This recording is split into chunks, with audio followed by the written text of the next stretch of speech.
नमस्कार, हमारा नाम है समरीन और आपने देखना शुरू कर दिया है लाइव सिटीज।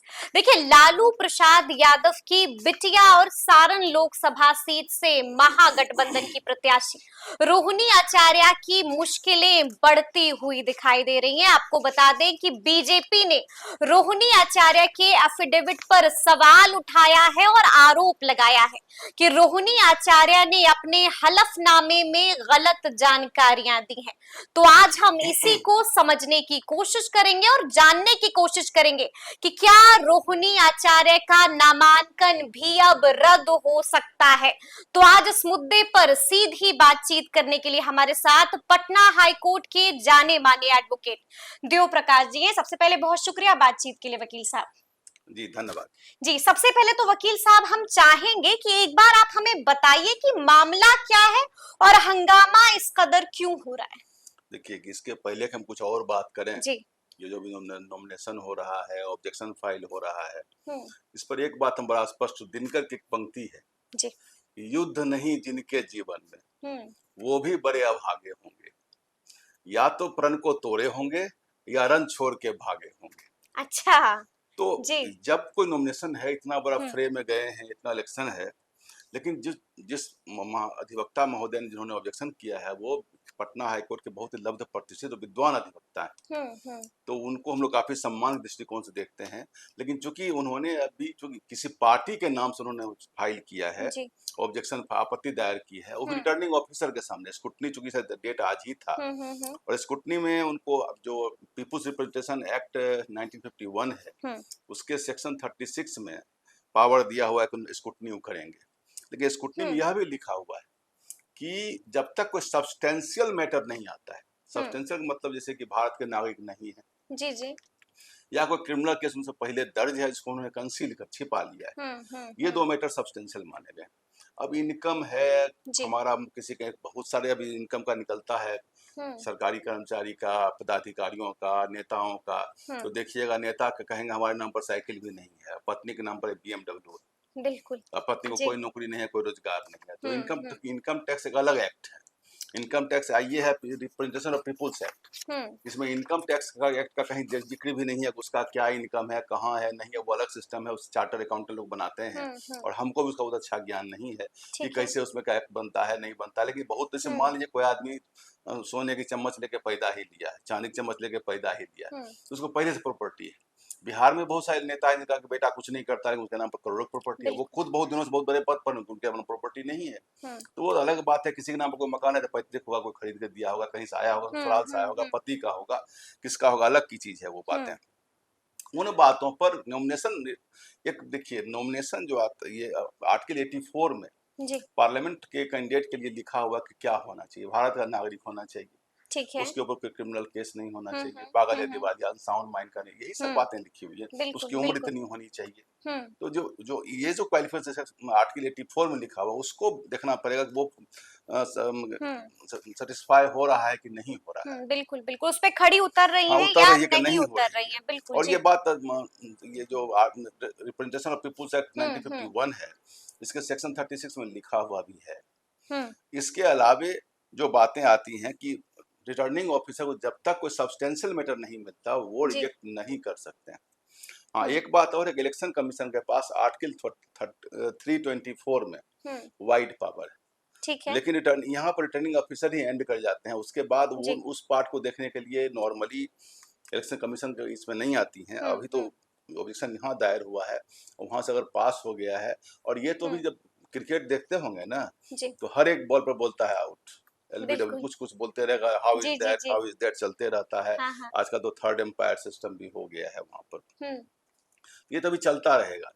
इलेक्शन जब तक रिजल्ट नहीं आएगा तब तक का ही खेल है, लोग देख रहे हैं, मजे ले रहे हैं। कहीं भी हम लोग बैठते हैं गपशप करने के लिए सोशल सोसाइटी में, बिल्कुल, चुनाव का मौसम होता है तो चर्चा भी होती है, ये अभी एंजाइम का काम कर रहा है, खाना पचाने का काम। लेकिन वकील साहब, वो एफिडेविट भी आपके पास है, तो हम जानना चाहेंगे कि उस एफिडेविट को तो आपने देख लिया है, क्या आपको भी उसमें कोई झोल नजर आया? सीधा सवाल। देखिए, एफिडेविट का तो फोटोकॉपी कहीं से हमको मिला है, जी जी, और इनकम टैक्स के बारे में दिया गया है कि कहीं इनकम ये है, कहीं इनकम प्रॉब्लम ये है, उन्होंने कहा पता भी सही, तो उनका पता भी आपत्ति, सही उनका नहीं है, आपत्ति है, सिग्नेचर भी सही वो नहीं उनका है। आपत्ति है। रिटर्निंग जी। ऑफिसर ने ये बात कहेंगे तब होगा। हाँ हाँ, उनकी आपत्ति है कि ये नहीं मतलब है, कि नाम नहीं बीजेपी है, का आरोप हाँ, है। हाइट गलत है, नाम का स्पेलिंग गलत है, सब कुछ बिल्कुल। बोल सकते जी हैं। जी। बट वो बातें अब रोहिणी साइन कैसे करती हैं वो कैसे उनको पता है? वो हम्म। कहीं साइन मिलाएंगे, साइन हम ही लोग 2-3 साइन करते हैं, हम्म। तो कहीं पर नाम फुल लिखते हैं, कहीं हाफ लिखते हैं। तो कौन कौन सी आपत्ति दर्ज कराई है इसमें बीजेपी ने इसमें रोहिणी उन्होंने आचार्य एक के तो उन्होंने कहा हलफनामे कि में? इनके नागरिकता पर वो गौन है कि नागरिकता कहाँ की, सिंगापुर की है कि यहाँ की है। अच्छा।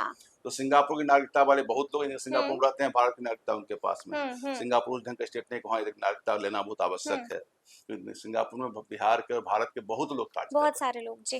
तो मुझे नहीं लगता कि वो कोई ग्राउंड होना चाहिए। हम्म। एक नागरिकता ग्राउंड, दूसरा इनकम का ग्राउंड इनकम, लिया है, बिल्कुल और जी। तीसरा उन्होंने कहा कि सिग्नेचर नहीं मिलता सिग्नेचर, जी जी जी।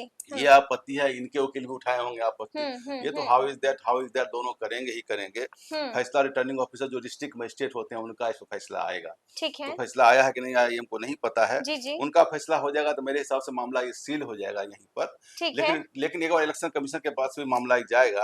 अच्छा, लेकिन इलेक्शन कमिश्नर के जी, पास भी मामला जा सकता है, जाएगा? लेकिन अभी ये इन्होंने आपत्ति दर्ज जी की जी है, जी। ये रिटर्निंग ऑफिसर के पास दर्ज किया, अभी अच्छा। वहां नहीं मामला पहुंचा है। और हम्म। वहां मामला पहुंचेगा भी, अगर हम्म इनकम पर सवाल होगा तो कितने लोग का इसमें गड़बड़ हो सकता है। हम्म। इसलिए ये सब बातें बहुत महत्व नहीं रखती बहुत है, महत्व नहीं रखती है, लेकिन जी। सीधा सवाल वकील साहब, क्या लगता है, क्या रोहिणी आचार्य का नामांकन रद्द हो सकता है?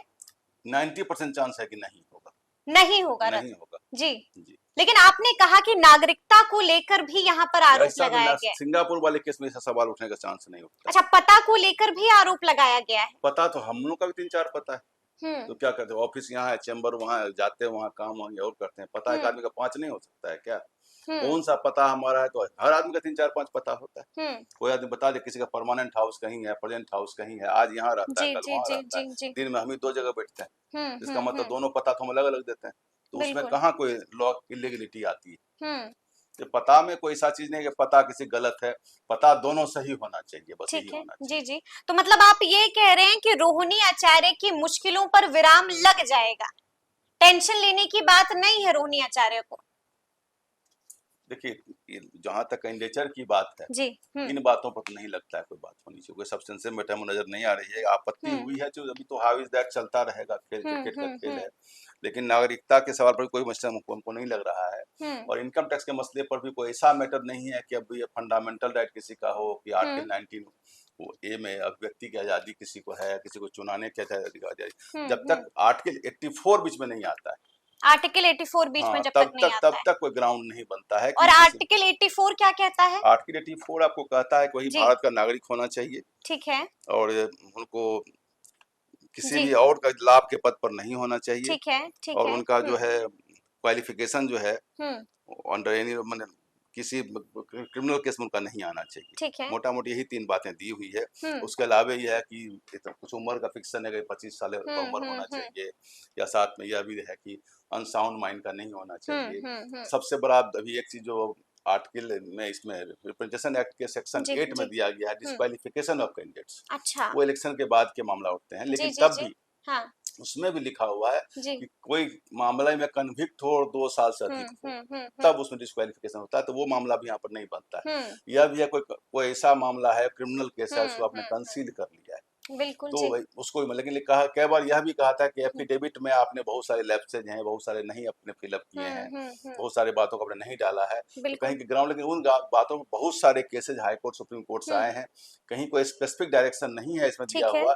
इलेक्शन कमीशन में सुप्रीम बॉडी होती है और रिटर्निंग ऑफिसर में सुप्रीम बॉडी है, दोनों अपने आप में है। ठीक है। तो हमारे हिसाब से इसमें इन ग्राउंड पर अगर किसी का रिएक्शन होना शुरू हो जाएगा तो दावा पूरा जंगल में आग लग जाएगा, बहुत पूरे जंगल में आग लग जाएगी। जी। तो मतलब एक आखिरी सवाल है वकील साहब कि आपको लगता है कि रोहिणी आचार्य को टेंशन बिल्कुल नहीं लेना चाहिए, उनको इस मामले में राहत मिलती हुई दिखाई दे रही है? क्या लगता है, मतलब राहत मिल जाएगी या फिर एक तस्वीर ऐसी भी आएगी कि मामला सुप्रीम कोर्ट पहुंचेगा? नहीं नहीं, अभी सुप्रीम कोर्ट मामला पहुंचने का जी। सवाल उठता है, मामला यही सील हो जाएगा, यही सील हो जाएगा मामला। जी। अब रोहिणी आचार्य जब टेंशन की बात है, युद्ध सामने है, युद्ध में बिना टेंशन कैसे रह सकती है? बिल्कुल अभी तो बिल्कुल। रोज हंगामा होगा, अभी गाड़ी में कहीं चलेंगे तो कहेगा उनका वहाँ इलेक्शन कमीशन के फलाने रूल का वायलेशन है, वो उसके बारे में करेंगे, फिर कहेंगे कुछ बोल दिए जिसका यहाँ वायलेशन है, ये सब बिल्कुल रोज चलता बिल्कुल। रहता है, हाँ। रोज FIR भी होता रहेगा। चलिए चलिए, तो अब देखना होगा कि आगे आगे इस मसले पर क्या कुछ होता है। तो ये पूरी बातचीत आपको कैसी लगी है, कमेंट करके हमें जरूर बताइएगा। तो ऐसे तमाम अपडेट्स के लिए ऐसे ही हमारे साथ बने रहिएगा और देखते रहिएगा लाइव सिटीज। बहुत शुक्रिया।